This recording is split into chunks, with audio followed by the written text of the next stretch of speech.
கீதங்கள். September 11. அன்பு சகலத்தையும் விசுவாசிக்கும். 1 கொரிந்தியர் 13வது அதிகாரம் 7வது வசனம்.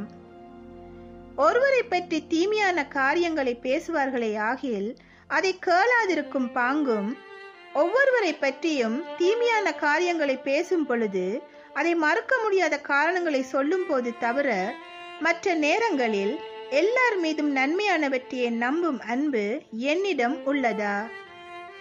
பரிபூர்ண அன்பு சந்தேகிக்காது, மாறாக எதையும் நம்பக்கூடியதாக இருக்கும். சந்தேக கண்ணோடு நோக்குவதை காட்டிலும் நம்பி ஏமாற்றப்படுகிற நிலையை 100 முறையாயினும் ஏற்றுக்கொள்ளும். ஒரு மனிதனை ஒருபோதும் அநீதியாகவோ சந்தேகமாகவோ குற்றம் சாட்டுவதை காட்டிலும் நம்பி விடுவதே நல்லது. மேலான சிந்தனைக்கு அடிகோலுகிற இரக்க உள்ளம் இவ்விடத்தில் தான் உதயமாகிறது. இதை குறித்தே நமது ஆண்டவர், இரக்கம் உள்ளவர்கள் பாக்கியவான்கள், அவர்கள் இரக்கம் பெறுவார்கள் என்றார். ரீப்ரிண்ட் 4919. வணக்கம். நம்மளோட இந்த ஆழமான அலசலுக்கு உங்களை வரவேற்கிறோம். வணக்கம். இன்னைக்கு நாம பார்க்க போற தலைப்பு கொஞ்சம் ஆனா ரொம்ப ஆழமானது. 1 கொரிந்தியர் 13.7 வர்ற ஒரு வரி. ஆமா, அன்பு எல்லாவற்றையும் நம்பும் அப்படின்னு சொல்ற வரி. அதேதான். இதோட அர்த்தம் என்ன? இதுக்கு நம்ம கிட்ட இரவில் பாடல்கள் செப்டம்பர் 1 குறிப்பும் அப்புறம் அதோட தொடர்புடைய ரீப்ரிண்ட் 4919 குறிப்பும் இருக்கு. சரி, நம்ம நோக்கம் அன்போட இந்த ஒரு குறிப்பிட்ட கொஞ்சம் சவாலான அம்சத்தை ஆழமா புரிஞ்சுக்கிறது தான். கண்டிப்பா.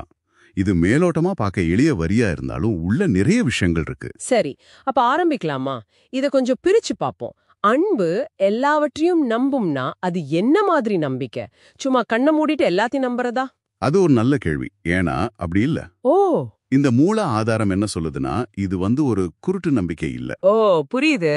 அதாவது ரொம்ப தெளிவான மறுக்க முடியாத ஆதாரம் கிடைக்கிற வரைக்கும் ஒருத்தரை பத்தி தப்பா நினைக்கவோ இல்ல அவங்க மேல குற்றம் சாட்டவோ இந்த அன்பு இடம் தராது. அப்போ இது இயல்பாவே சந்தேகப்படாம நம்புற பக்கம் தான் நிக்குதுன்னு சொல்லலாமா? ஆதாரம் இல்லைன்னா நல்லதுதான் நடக்கும், இல்ல நல்லதுதான் அவங்க நோக்கம்னு நினைக்கிறது. சரியா சொன்னீங்க, ரொம்ப சரியா சொன்னீங்க. இங்க சுவாரஸ்யமான விஷயம் என்னன்னா, இந்த அன்பு தீமைய கேட்கறதுல சந்தோஷப்படாது. ஓஹோ, அப்படி ஒரு விஷயம் காதுக்கு வந்தா கூட அதை நம்ப மறுக்கும், அதை எதிர்க்கத்தான் பார்க்கும். இத வெறும் செயல் இல்ல, நம்ம எண்ணத்திலேயே ஆரம்பிக்குது. அப்படியா? ஒரு மனப்பான்மை மாதிரி. மிகச்சரி. இதை நம்ம எண்ணங்கள்ல காட்டுற ஒரு இரக்கம்னு கூட சொல்லலாம். அந்த ஆதாரம் இன்னொரு படி மேல போய் ஒரு கொள்கையே சொல்லுது. என்ன கொள்கை அது? கொஞ்சம் விளக்கமா சொல்லுங்களேன். அது என்ன சொல்லுதுன்னா, ஒரே ஒரு அப்பாவிய தப்பா நம்ம குற்றம் சொல்லிடக்கூடாதுங்கிறதுக்காக வேணும்னா 100 தடவை ஏமாந்து போனாலும் பரவாயில்ல அப்படின்னு சொல்லுது. என்னது, 100 தடவையா? ஆமா, அதாவது எப்பவுமே ஒரு சந்தேக கண்ணோட வாழ்றதை விட சில சமயம் ஏமாந்து போறது கூட பரவாயில்லன்னு அது சொல்லுது. இது கேட்க கொஞ்சம் அதிர்ச்சியா இருக்கலாம் இல்லையா? நிச்சயமா. 100 தடவை ஏமாற தயார்னா அது நடைமுறைக்கு சாத்தியமா இன்னைக்கு உலகத்துல? இது நம்மள ரொம்ப பலவீனமா காட்டாதா? நீங்க கேக்குறது ரொம்ப நியாயமான கேள்வி.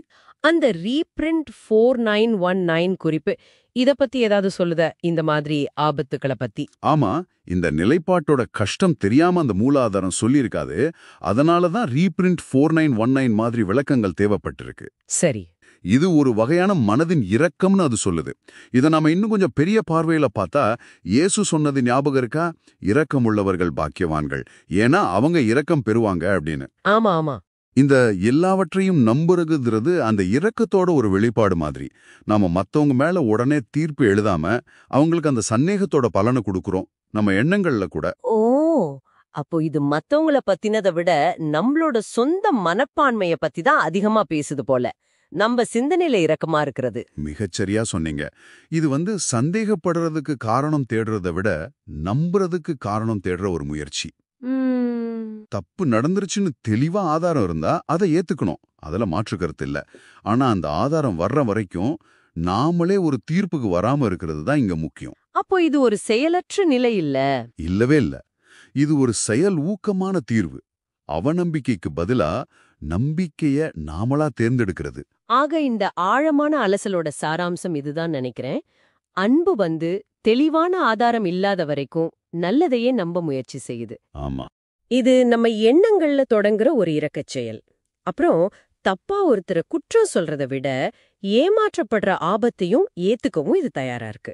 ஆனா இது சுலபமான பாதையில நல்லா தெரியுது. அப்போ இது எல்லாத்துக்கும் என்ன அர்த்தம்? இந்த கருத்து வந்து நம்மள இயல்பாவே சந்தேகத்தை விட்டுட்டு நம்பிக்கையை தேர்ந்தெடுக்க சவால் விடுது. ஆமா. இது வெறும் வெளிப்படையான செயலை பத்தினது மட்டும் இல்ல, நம்மளோட உள் மனப்பான்மைய பத்தினது. நாம எப்படி யோசிக்கிறோங்கிறதுலயே ஒரு கருணை, ஒரு இரக்கம் தேவன்னு இந்த பார்வை சொல்லுது. சரி, இந்த அலசலோட இறுதியில உங்களுக்காக ஒரு கேள்வி, ஒரு சிந்தனை.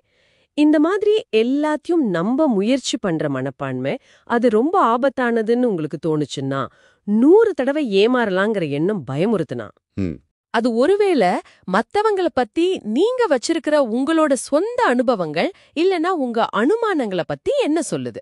இந்த எல்லாவற்றையும் நம்பும் தன்மை, அதாவது ஆதாரமில்லாம சந்தேகிக்காத இந்த தன்மையை வளர்க்கறது ஒருவேளை கஷ்டமா இருந்தாலும், ஆமா கஷ்டம்தான், அது நம்மள சுத்தி இருக்கிறவங்களோடையும் இந்த உலகத்தோடையும் நாம பழகுற விதத்தை எப்படி மாத்தலாம்? இத பத்தி நீங்க கொஞ்சம் யோசிச்சு பாருங்க. நன்றி. நன்றி.